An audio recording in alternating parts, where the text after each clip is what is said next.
बोला काय म्हणताय? राऊतसाहेब, माजी गृहमंत्री अनिल देशमुख यांना काल ईडीनं अटक केली आहे. 100 कोटींच्या वसुलीचं प्रकरण असल्याचं म्हटलं जात आहे. काय तुमची पहिली प्रतिक्रिया आहे? दुर्दैवी आहे. अनिल देशमुख हे एक न्यायालयीन लढाई लढत होते. ती लढाई अद्याप संपलेली नाही आहे. ही अटक माझ्या माहितीप्रमाणे जे काही मला समजतं कायद्याला धरून नाही आणि त्याहीपेक्षा नीतिमत्तेला धरून नाही. श्री देशमुख यांच्यावर जे आरोप करणारे लोक आहेत ते आरोप करून पळून गेले नाही आहे, त्यांना पळून लावलेलं आहे. आणि कोणीही देशाबाहेर जो पळून जातो तो केंद्रीय सत्तेच्या मदतीनंच पळून जाऊ शकतो. मुंबई पोलीस खात्याचा आयुक्त असलेले एक अधिकारी, महासंचालक दर्जाचा अधिकारी जेव्हा हा देश सोडून जातो तेव्हा त्याला संपूर्ण पाठबळ हे केंद्रीय सत्तेचं असल्याशिवाय पळून जाऊ शकत नाही. त्याने आरोप केला आणि पळून गेले आणि त्या आरोपांच्या आधारावर केंद्रीय तपास यंत्रणा तपास करतात आणि महाराष्ट्राच्या माजी गृहमंत्र्यांना अटक केली जाते. चौकशी होऊ शकते, तपास होऊ शकतो. पण पहिल्याच त्यांच्या ईडीच्या भेटीमध्ये त्यांना अटक केली. मला असं वाटतं हे सगळं ठरवून चाललेलं आहे. महाविकास आघाडीच्या संदर्भातले जे प्रमुख लोक आहेत त्यांना अशा प्रकारे त्रास द्यायचा, बदनाम करायचं, चिखलफेक करायची. आजसुद्धा काही अजित पवारांसंदर्भातल्या काही लोकांवर धाडी पडल्या आहेत किंवा काही प्रॉपर्टी जप्त झाल्या. का भारतीय जनता पक्षाचे लोक हे जंगलात राहतात का?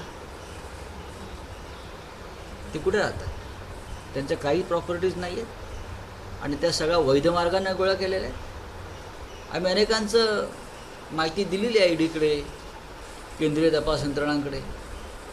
त्यांना अजून हात लागला नाही. म्हणजे आमचे कुटुंबीय,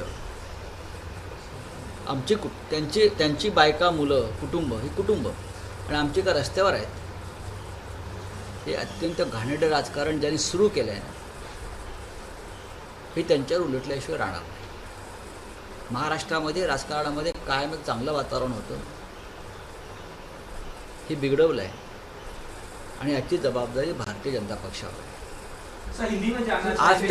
आज ते टानाटाना उड्या मारतायत हे सगळं पाहून. बरं का, एक दिवस त्यांना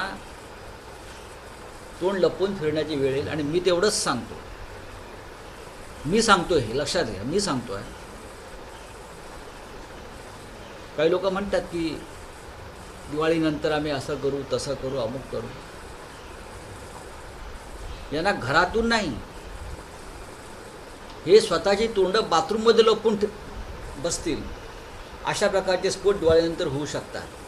पण करायचे का? आम्ही तुमच्या कुटुंबापर्यंत पोचायचं का? आम्हाला आमच्या नेत्यांनी हे शिकवलं नाही राजकारणामध्ये. मग ते बाळासाहेब ठाकरे असतील, माननीय उद्धव ठाकरे असतील, माननीय शरद पवार असतील, या लेवलला आपण जायचं नाही. ही पातळी आपण ओलांडायची नाही. संयम महत्त्वाचा, संस्कार आणि संस्कृती. ज्या प्रकारे केंद्रीय तपास यंत्रणाच काम करण्याचा प्रयत्न दाखवत आहेत हे सगळं राजकीय षडयंत्र आहे प्रत्येकाच्या बाबतीमध्ये. मी सुद्धा भोगलेलं आहे, आमच्या कुटुंबाने भोगलेलं आहे. माझ्या पत्नीलाही अशा प्रकारे त्रास देण्यात आला, माझ्या कुटुंबाच्या लोकांना त्रास देण्यात आला. ज्यांच्यामुळे हे सरकार भाजपचं येऊ शकलं नाही त्या प्रत्येकाला त्रास दिला जातो. जे लोक भारतीय जनता पक्षाच्या आमिषांना, दबावाला बळी पडत नाही आहेत हे सरकार पाडण्यासाठी, त्यांना त्रास दिला जातो. पण तुम्ही किती त्रास दिला, तुम्ही किती या अटका सटका केल्या तरी तुमचं सरकार येणार नाही, हे 100%. एक मिनिट. प्रश्न असा होतो तुम्ही म्हणताय की अनिल देशमुखांवर, पण अनिल देशमुखांना ईडीने 5 वेळा समन्स दिला, कोर्टाकडे वारंवार जाऊन कोर्टाने त्यांना दिलासा दिला नाही, त्यामुळे त्यांना नाही लक्ष ईडी समोर जावं बघा, लागलं. हे सोडून द्यावं तुम्ही. 5 वेळा समन दिला, 10 वेळा समन दिले, हे ठीक आहे. फक्त अनिल देशमुखकडे आम्ही जाऊत का समन द्यायला? खडसेंचा जावई आहे का अटक करायला? नवाब मलिकचाच जावई आहे का अटक व्हायला? आ मला सांगा ना तुम्ही. आम्ही सुद्धा काही गोष्टी त्यांच्याकडे पाठवत असतो, देत असतो. त्यांना कधी समज गेल्याचं आम्हाला दिसत नाही, पण त्यांना कधी बोलून अटक केल्याचं दिसत नाही. तुम्ही काय सांगता 5 समज 10 समज? हे सोडून द्या, आम्ही पाहिले सगळे कागद आहे. रावसाहेब, भाजपचे नेते असं म्हणतात की अनिल देशमुख यांच्या अटकेनंतर हॅप्पी दिवाळी आणि पुढचा नंबर हा हे अनिल परब हॅप्पी क्रिसमस क्रिसमसच्या काळात आणि एका अनिल पासून दुसऱ्या अनिल त्यांना काही बोलू पर्यंतचा द्या. प्रवास सुरू बघा झाला. बघा, हे क्रूर लोक आहेत, हे राक्षस गणाचे लोक आहेत. यांची वृत्ती राक्षसी आहे, निर्घृण आहे, अमानुष आहे. हे हिंदुत्वाचं नाव घेतात, पण हिंदुत्वाची व्याख्या अशी नाही आहे. पाहू ना, तुम्ही आता किती उड्या मारताय, नाचताय, तुम्ही नाचत राहा. 2024 नंतर आपण त्यांना भेटू म्हणा. 2024ला जे काय होणार आहे त्यानंतर तेव्हा पाहू ना. मग तुम्हाला कळेल केंद्रीय तपास यंत्रणा कोणापुढे गुडघे टेकतात, कोणाचं ऐकतात. पण आम्ही करणार नाही, हे पण तुम्हाला मी सांगतो. तेव्हा तुम्ही भूमिगत होऊ नका. तुमच्याही फायली तयार आहेत, तुमच्याही कुटुंबाच्या प्रॉपर्ट्याज आहेत, आणि त्या कशा प्रकारे आणि कुठे आहेत हे सुद्धा आमच्याकडे आहे. पण शेवटी परत परत मी सांगतो, ही आमची प्रवृत्ती आणि वृत्ती नाही. सर, बताइए. हिंदी में जानना चाहेंगे सर, कल अनिल देशमुख को अरेस्ट किया ईडी ने, क्या कहना चाहिए? देखो, अनिल देशमुख जी कल मैंने देखा, कल खुद चलकर चले गए ईडी ऑफिस में और तुरंत उनको गिरफ्तार कर दिया. इतनी जल्दबाजी क्या थी? आपने पूरी जांच कर बिठाकर उनको अरेस्ट कर दिया. उनसे पूछताछ कितनी होगी, क्या होगी, मैं उसका डिटेल में नहीं जाऊंगा. लेकिन जिस आधार पर ये अरेस्ट हुआ है, मुंबई के पूर्व पुलिस कमिश्नर परमवीर सिंह, वो कहाँ है? जिसने ये पूरा मामला उठाया था वो तो भाग गए, उनको भगाया गया है. अगर कोई व्यक्ति देश से भाग जाता है तो अपने आप नहीं भागता है. देश की सीमा पार कर कोई प्रदेश जाता है, विदेश जाता है, तो उसके लिए ज़रूर केंद्रीय सरकार की उनको मदद मिलती है. उनके मदद के बिना कोई नहीं भाग सकता. तो उनको भगाया है, यहाँ आरोप किया, भाग गया. तो ऐसे भगोड़े व्यक्ति के आरोप के ऊपर आप महाराष्ट्र के पूर्व गृहमंत्री को अरेस्ट करते हो, इसलिए कि महाविकास आघाड़ी के साथ आपने जो एक खेल शुरू किया है दुश्मनी का, वो आप ख़त्म नहीं करना चाहते जब तक आपकी सरकार यहाँ नहीं आती. लेकिन आप ये खेल कितना भी खेल, आपकी सरकार नहीं आएगी, कभी नहीं आएगी. ये पूरा जिस तरह से मामला चल रहा है, मैं उसे राजनीति नहीं करता, ये बदले की भावना से चल रहा हुआ खेल है. सर, ये कहा जा रहा है कि अनिल देशमुख के बाद अनिल परब का नंबर लगेगा. देखिए, आप कितना भी नंबर लगाइए, 2024 के बाद हम भी लिस्ट बनाएंगे, हम भी नंबर लगाएंगे. सर, अभी से 2024 की तैयारी शुरू कर दी गई है बीजेपी की तरफ से, क्या? होने दो ना. तैयारी करने में राजनीति नहीं, सरकार की तैयारी होती है. आपको अगर राजनीतिक लड़ाई लड़नी है तो अब राजनीतिक करिए, हम भी तैयार है. इस देश में लोकतंत्र में ये लड़ाई हमेशा होती है.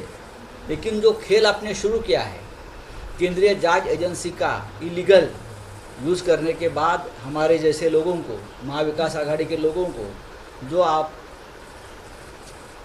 हमको दबाने की कोशिश चल रही है, वो आपके ऊपर बुमरैंग हो सकती है. और एक बात बताता हूँ, हम लोग डरते नहीं. आपको क्या लगता है ये सब होने से हम लोग डर जाएंगे? हमारा मनोबल टूटेगा? आप टूटेंगे, हम नहीं टूटेंगे. रावसाहेब, अनिल देशमुख गेले अनेक महिने गायब होते. आता ते परमवीर सिंग- माझ्या माहितीप्रमाणे ते न्यायालयीन लढाई लढत होते, ते आले. आता या ईडीची जबाबदारी आहे, जो तक्रारदार आहे त्याला समोर आणणे. नेते परमवीर तुमच्यामध्ये सिंग- परमवीर तुम्ही जर सिंग एवढे हे देशाच्या बाहेर गेल्याच्या बातम्या येऊ लागताच अनिल देशमुख हे ईडी समोर हजर झाले. याला योगायोग मानावा का? ईडीने त्यांना समोर उभं करावं. ज्या तक्रारीवरती हा सगळा डोलारा उभा आहे खटल्याचा, ही जबाबदारी केंद्रीय तपास यंत्रणांची आहे, ही जबाबदारी गृहमंत्रालयाची आहे.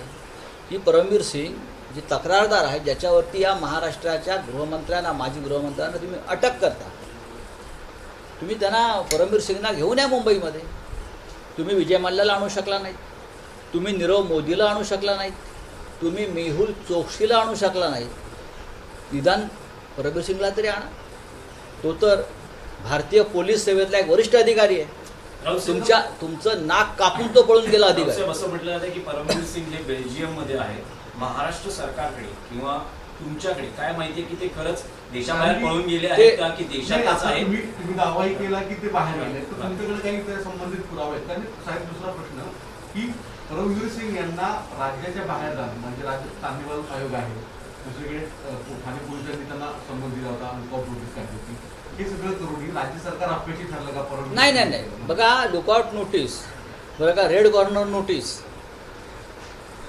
राज्याबाहेर या देशामध्ये, या राज्यातून त्या राज्यात जायला कोणावरही बंदी नाही. फार तर न्यायालय बंदी घालू शकतो, न्यायालय, पण राज्य सरकारने बंदी घालू शकतो. पण देशातून पळून जाणं, देशाच्या सीमा पार करणं, ह्याला जबाबदार पूर्णपणे केंद्र सरकारची यंत्रणा आहे. पूर्णपणे केंद्र सरकार जबाबदार आहे. मग विजय मल्ल्या, नीरव मोदी, मेहुल चोक्सी आणि आता परमवीर सिंग यांचं जे पलायन आहे, याला पूर्णपणे केंद्र सरकार जबाबदार आहे. आणि केंद्र सरकारच्या हात मिळवण्याशिवाय हे होऊ शकत नाही. रावसाहेब, तेच परमवीर सिंग आहेत कुठे? असं म्हटलं जातं की बेल्जियममध्ये आहेत, परदेशात गेलेले आहेत. याचा तुमच्याकडे काही बघा की माहिती आहे? एखादी व्यक्ती जेव्हा परदेशात पळून जाते, यांना दाऊद कुठे आहे माहीत असतो. हे सांगतात वारंवार ना, कोण दाऊद इब्राहिम ना, कोण तो. यांना विजय मल्ल्याची केस लंडनमध्ये जाऊन लढता येते, यांना मेहुल चोक्सीसाठी जाऊन त्या अँटिग्वामध्ये एक जेट पाठवता येतं. 4 दिवस ते जेट उभं राहते तिकडे विमानतळावर, तिकडला अँटिग्वाच्या. मग यांना भारतीय पोलीस सेवेतला, इंडियन पोलीस सर्व्हिसमधला एक वरिष्ठ अधिकारी काय करतोय, कुठे जातोय हे माहीत नाही. याचा अर्थ तुमच्या आशीर्वादानं तो पळून गेला. सर, रावसाहेब, समीर वानखेडे प्रकरणात नवाब मलिक रोज धक्कादायक खुलासे किंवा माहिती समोर आणत आहेत. आजही पत्रकार परिषदेत त्यांनी समीर वानखेडे यांची एकूण जी लाईफस्टाईल आहे, लाखो रुपये खर्च केले गेले, शर्ट किंवा घड्याळ किंवा जे आपला जो एकूण राहणीमान आहे त्यावर, आणि एक शासकीय पोलीस अधिकारी किंवा अधिकारी, केंद्रीय अधिकारी जर इमानदार असेल तर एवढं लाखो रुपयांची खरेदी किंवा तसं लाईफस्टाईल कसं मेंटेन ही करू शकतो? इन्कम टॅक्सची केस आहे. जर इन्कम टॅक्स राजकारणाला नोटीस पाठवतो, इन्कम टॅक्स राजकारण्यांच्या घरावर धाडी, कुटुंबावर धाडी, ते त्यांचे रुमाल कुठल्या किती किमतीचा आहे हे विचारतात, पेन किती रुपयाचा आहे ते विचारतात. मग नवाब मलिक हे जबाबदार लोकप्रतिनिधी आहेत आणि ते बेजबाबदारपणे वक्तव्य करत नाहीत. आतापर्यंत गेला 15 दिवसातला माझा अनुभव आहे. तर त्यांनी जे काही मुद्दे उपस्थित केलेत त्या संदर्भात आयकर विभागानं त्याच्यावरती स्वतः सुमोटो कारवाई करायला हरकत नाही, जर तुम्ही एवढे कार्यक्षम आणि कर्तव्यदक्ष आणि निपक्षपाती असाल तर. साहेब, आज 2 निवडणुकांचा निकाल लागतो. एक तर दादर नगर हवेली, त्याच्यामध्ये शिवसेनेची प्रतिष्ठा सगळ्यात मोठी आहे. प्रतिष्ठा मोठी आहेच, आम्ही जिंकतो आहे.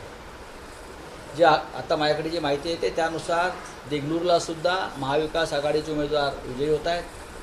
आणि माझ्या आतापर्यंतच्या माहितीनुसार दादरा नगर हवेली येथे शिवसेनेचे उमेदवार कलाबेन देलकर यांनी चांगली आघाडी घेतलेली आहे. महाराष्ट्राबाहेर मी सतत म्हणतो आहे, एक जागा जी पहिली आम्ही जिंकतोय, खातं खोलतोय, ते दादरा नगर हवेलीमध्ये असेल आणि तिथून सुरुवात होईल आमची देशात पसरण्याची. सर, आपने कहा परमवीर सिंह को भगाया गया है, जैसे विजय माल्या हो गए, मेहुल चोक्सी हो गए, क्या करें? मैंने कहा ना, देखिए, अगर कोई देश की सीमा पार करता है, विदेश में जाता है इलीगल, उनके पास कोई वीज़ा नहीं है, वो इमिग्रेशन क्रॉस करके नहीं गया होगा, तो अगर केंद्रीय जांच एजेंसी उनको मदद नहीं करती, केंद्रीय यंत्रणा उसको मदद नहीं करती, तो कैसे भाग सकता है? भाग गया है ना, उसको भगाया है, मेहुल उसके ऊपर लुकआउट नोटिस है, अब रेड कॉर्नर नोटिस जारी करी है केंद्र सरकार ने. फडणवीस असं म्हणाले आहेत की दिवाळीनंतर मोठे राजकीय फटाके फुटतील. दिवाळीची वाट बघायची गरज नाही आहे. खरं म्हणजे फटाक्यावर बंदी आहे. फटाक्यावर बंदी आहे. फटाके कमी वाजत आहेत. तुम्ही आत्ताच फोडून टाका फटाके, काय हरकत नाही. राजकारणामध्ये व्यक्तिगत लढाई असू नये. लढाई राजकीय असावी, वैचारिक असावी, भूमिकांची असावी. आणि मी परत सांगतो की राजकारणाला सुद्धा कुटुंब असतात. राजकारणाला सुद्धा त्यांचं आयुष्य असतं. तुम्ही एकमेकाच्या कुटुंबापर्यंत कोणी पोहोचायचा प्रयत्न करा तर दुसरा वार प्रतिवार करतो. याची तयारी आपण सगळ्यांनी ठेवली पाहिजे. महाराष्ट्राच्या राजकारणाचा सगळ्यात मोठा जर वैशिष्ट्य असेल तर ते संस्कार आणि संयम. गेल्या काही दिवसापासून हे दोन्ही गुण हे दुर्गुण झालेले आहेत, तुटलेले आहेत. हे दुर्दैव आहे. चला. सर, देवेंद्र फडणवीस ने कहा दिवाली के बाद धमाका करेंगे. मैंने ये कहा कि आजकल पटाखे के ऊपर बहुत जगह पर बैन है, निर्बंध है पटाखे फोड़ने के ऊपर. तो पूरा माहौल खाली है, पटाखे कहाँ बज रहे, तो अभी बजा दीजिए पटाखे. मलिक साहब ने कहा है, नवाब मलिक जी ने, दिवाली ख़त्म होने का इंतज़ार करने की ज़रूरत नहीं है. अगर आपके पास बम है तो आप फोड़ दीजिए, नहीं तो आपके हाथ में फूट जाएगा. तुमच्या हातात फुटेल नाही तर तो. सीमा भागावर एक प्रश्न आहे की कर्नाटकचे मुख्यमंत्री मुंबई असं म्हणालेले आहेत की सीमा प्रश्न हा कधीच संपला आहे आणि जो मुंबई कर्नाटक हा जो तिकडचा काही एक प्रांत आहे त्याला कित्तूर कर्नाटक असा त्याचं नामांतर किंवा असं नाव देण्याची तयारी कर्नाटक सरकारनं सुरू केली. मुळात महाजन आयोगानं कर्नाटकचा जो भाग महाराष्ट्राला दिलेला आहे तो मामला अद्याप जिवंत आहे.